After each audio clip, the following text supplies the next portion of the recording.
Assalamualaikum warahmatullahi wabarakatuh. Halo, hai Sobat Intan. Ketemu lagi dengan saya Nurul Anissa dalam acara Bincang Santai Rumah Sakit Intan Husada Garut.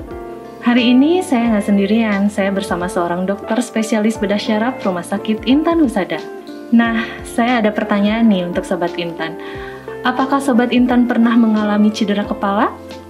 Agar bisa menemukan jawabannya, langsung saja kita akan berbincang dengan Dr. Aditya Rahadi Yaudadi, dokter spesialis bedah syaraf Rumah Sakit Intan Husada Garut.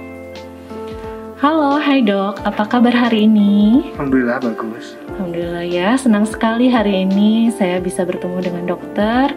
Kita akan mengupas tuntas masalah kesehatan yang akan berguna bagi Sobat Intan dan keluarga ya dok ya. Oh iya dok, biar Sobat Intan tahu nih, kapan sih kita harus berkonsultasi ke dokter bedah syaraf? Biar Sobat Intan juga tahu ya, jangan sampai kita mau membenarkan mobil malah datang ke bengkel motor. Ya sebetulnya sih memang kadang orang bingung ya ke dokter syaraf atau ke bedah syaraf. Jadi memang ada beberapa penyakit yang bisa ditangani oleh dokter syaraf.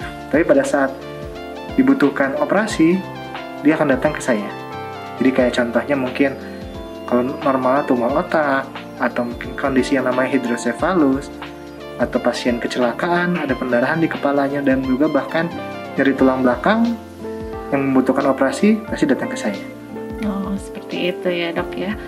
Tadi saya sudah sedikit menyinggung tentang cedera pada kepala ya dok ya.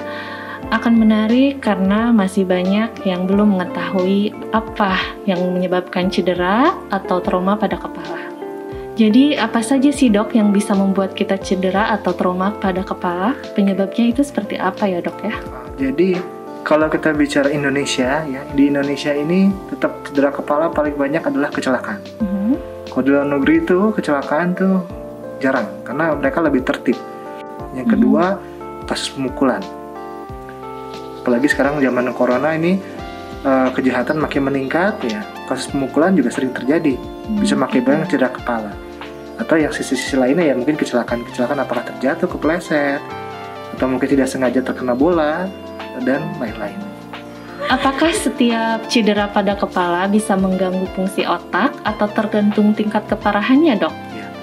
Jadi kalau misalnya kita bicara cedera kepala itu bisa berupa suatu benjolan aja, atau kadang tampak luar balik. Tapi ternyata setelah kita lakukan CT scan, ada pendarahan di kepalanya, nah itulah yang akan menentukan kira-kira dia perlu dioperasi atau tidak, atau tingkat keparahannya seperti apa. Kadang ada yang ada pendarahan tapi nggak saya operasi, tapi ada juga yang tulang rusak tapi saya operasi, karena itu nanti hubungan sama jangka panjangnya gitu. Jadi bisa ada yang nggak bisa dioperasi juga. Betul. Atau saya tidak pernah operasi pasien yang menurut saya ini nggak perlu dioperasi deh walaupun ada pendarahan gitu. gitu. Iya. Apa saja sih dok yang merupakan gejala dari cedera kepala berat? Ya, kalau cedera kepala pasti utamanya nggak sadar ya. Nah, jadi paling ringan dia akan sakit kepala. Satu. Yang kedua, selain sakit kepala dia bisa muntah. Kemudian dari muntah-muntah, sakit kepala, muntah-muntah, bisa mulai ada kejang. Dan akhirnya sampai tidak sadarkan diri. Pada saat tidak sadarkan diri, kalau semakin parah, dia bisa nanti bola matanya besar sebelah, atau mungkin tiba-tiba lumpuh sebelah. Nah, itulah nanti urutan gejala-gejala yang mungkin terjadi pada cedera kepala. Kurang lebih seperti itu. Komplikasinya itu bisa terjadi kayak gimana sih dok kalau misalnya ada cedera berat? Kalau kita bicara cedera kepala berat, komplikasi paling utama adalah kerusakan otak. Jadi memang yang namanya cedera kepala itu adalah secepat apa sih timing kita melakukan tindakan. Dengan semakin, kadang kalau pasien-pasien saya yang sudah tahu saya, dia akan paham kapan yang menurut saya darurat, kapan yang enggak. Kalau saya ngomong masih santai, biasanya pasien tahu bahwa ini masih belum darurat. Tapi kalau saya udah ngomongnya mulai tegas, nah dia akan lebih tahu kalau ini memang harus ditindak. Gitu.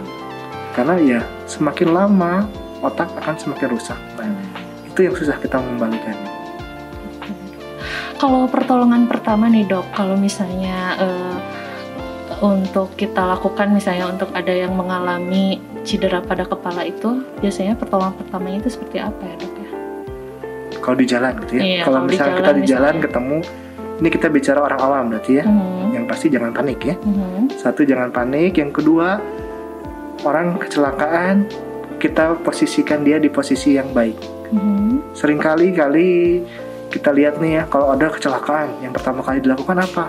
Ambil handphone, lihat, di videoin. Pasiennya gimana? Tergeletak.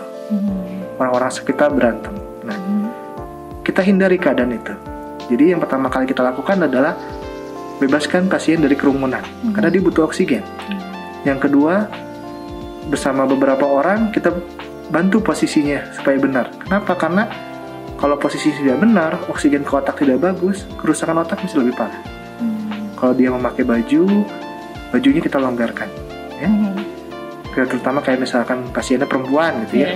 Maaf ya kalau pasiennya perempuan, mungkin pakaian dalamnya juga dilonggarkan supaya tidak ada penekanan, sehingga nafasnya enak gitu. Dan juga yang terakhir lah minta bantuan.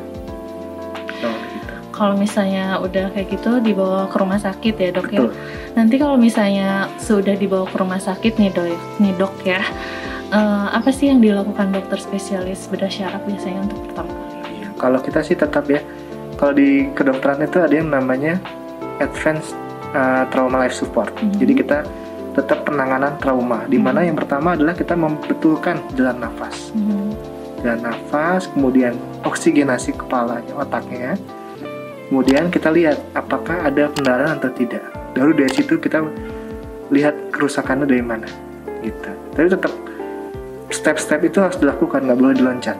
Makanya tadi kan saya bilang, kalau misalkan ketemu pasien kayak gitu di jalan, kecelakaan, yang pertama kali kita lakukan adalah perbaiki posisi dia supaya dia mendapatkan oksigenasi yang bagus, supaya dia mendapatkan udara yang bagus dan otaknya tidak rusak. Karena kalau otak udah rusak, mau kita apa-apain juga percuma. Jadi setelah kita yakin oksigenasinya bagus, setelah kita yakin bahwa dari nafasnya bagus, pendarahannya nggak ada shock, baru kita lihat kesadarannya. Kalau kesadarannya bagus, baru kita terapi sesuai dengan kesadarannya. Kalau memang dia membutuhkan CT scan, kita lakukan CT scan. Tapi kalau misalkan, jadi memang kita paling bagus itu kita lakukan CT scan, karena kita bisa melihat keadaan otak. Tapi kadang-kadang ada kondisi di mana pasiennya ada pendarahan hebat, kita nggak bisa CT scan.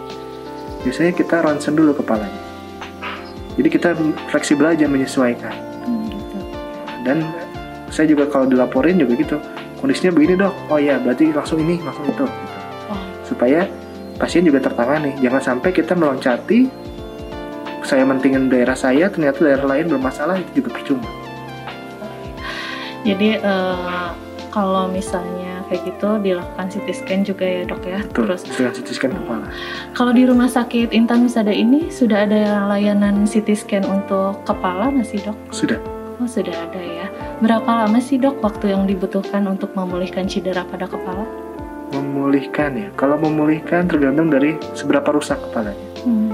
Kalau memang dia karena suatu tulang yang retak, tulang yang rusak, ya, kita itu cepat. Tapi kalau memang kerusakan otak, pendarahannya besar, terus juga kemudian ternyata seringkali gini, pasien datang sudah 1 hari di puskesmas.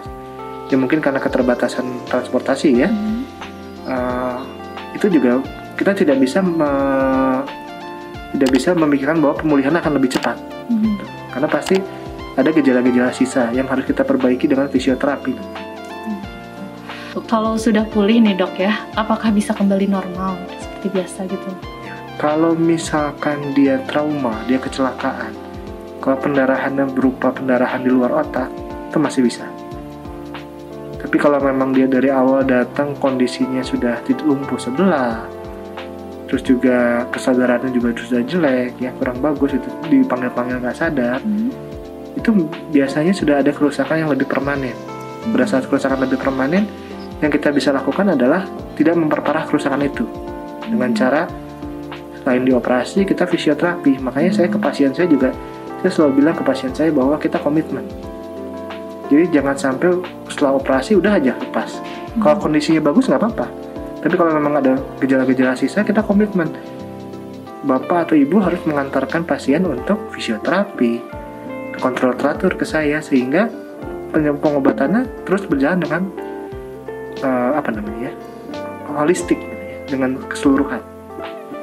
Dan saya juga kerjasama sama dokter syaraf dan fisioterapi. Jadi nggak hanya dokter aja Betul. yang ini yang berhubungan dengan dokter-dokter yang lainnya. Kalau misalnya langkah-langkah untuk pencegahan cedera pada kepala itu seperti apa sih, Dok? Pencegahan ya. Iya. Utamanya cedera kepala ya. Kita balik lagi ke penyebabnya. Penyebabnya paling sering adalah kecelakaan lalu lintas. Iya. Kalau yang namanya musibah sih kita nggak bisa tahu ya. Kan memang nggak ada orang yang mengharapkan kecelakaan. Jadi buat orang-orang yang mengendarai kendaraan, berkenalah dengan hati-hati. Iya. Ikuti rambu-rambu, ikuti aturan, jangan asal ngebut. Kalau mau ngebut balapan aja lah di tracknya ya. Di tracknya ya. Kalau naik motor ya sebisa mungkin pakai helm, pakai peralatan pengamanan lah ya. Dan kalau bisa naik motornya biasa aja, jangan kayak lagi balapan gitu. Untuk yang mobil juga harus hati-hati karena terkadang kecelakaan itu kita nggak bisa duga. Contoh kayak misalkan orang-orang naik truk, dia punya, kalau pernah baca di truk itu ada titik buta, di mana si supirnya tidak bisa melihat kalau ada yang masuk dari arah sana. Itu juga harus lebih hati-hati ya. Yang nyebrang pun harus hati-hati lihat kiri kanan, dan juga kalau bisa jauhi konflik biar nggak ada ini ya. Tapi kalau kejahatan memang agak sulit ya. Iya. Saya juga kemarin dapat pasien lagi diem di masjid tiba-tiba dipukul kan, itu ya, kita nggak tahu gitu ya apakah ada masalah pribadi atau tidak gitu. Sisanya ya lebih berhati-hati. Lebih berhati-hati aja ya, Dok. Terakhir nih, Dok ya, apakah ada pesan-pesan nih untuk Sobat Intan di rumah, satu patah dua patah kata? Oke. Jadi saya cuma mau menjelaskan aja ya buat kesemuaan ya. Ini saya kebetulan bawa gambar. Oh iya. Oke. Jadi yang pertama adalah waspada ya. Jadi pertolongan pertama yang salah dan pertolongan pertama yang terlambat ini akibatnya fatal, mengakibatkan kematian. Jadi buat orang-orang yang menonton ini, jangan gunakan smartphone kita untuk merekam, tapi gunakanlah untuk mencari pertolongan. Dan kembali lagi yang bisa kita lakukan apa? Yang pertama, hindari kerumunan ya. Jadi kalau kecelakaan bisa terjadi di mana aja dan tidak selalu ada dokter di sana atau ada tenaga kesehatan di sana. Jadi yang bisa kita lakukan adalah hindari kerumunan, pasien dibebaskan dari kerumunan dan cari pertolongan. Kemudian kalau dia memakai pakaian, posisinya dibetulkan, pakaian dilonggarkan biar ada oksigen masuk ya. Dan jalan nafasnya pun dijaga. Kemudian kalau ada pendarahan, tekan dengan kain yang bersih. Kenapa saya menekankan itu? Karena inilah yang terjadi di Indonesia. Mungkin semua udah pada tahu bahwa di Indonesia, ini yang saya lakukan sendiri, penelitian, jadi banyak orang yang tidak mau pakai helm. Ini ada gambar-gambarnya, nanti karena alasan lucu, kayak nggak keren, aduh rambutnya baru keramas, ya, terus nanti rambutnya rusak, atau kayak orang bego, diketawain temennya, dan lain-lain. Padahal mereka tidak tahu bahwa ini dampaknya besar. Ini adalah gambar-gambar yang bisa terjadi pada kalian. Tidak mau pakai helm karena nggak mau rambutnya rusak. Pasien yang dioperasi rambutnya dibotakin dan ada bekas luka. Ini ekspektasi dan ini realita. Kemudian tidak mau kelihatan nggak keren karena pakai helm. Kalau udah kejadian seperti ini, apa mau dikata? Kita malah memakai alat support, malah mukanya hancur. Pasti tidak mau. Dan tidak mau pakai helm karena kelihatan bego. Kenyataannya banyak yang mengalami cedera otak dan kerusakan otak sehingga jadi kayak orang blow on setelah kecelakaan. Jadi saya ingin mengajak semua buat ayolah kita sama-sama kurangi, jangan sampai hal-hal seperti ini terjadi.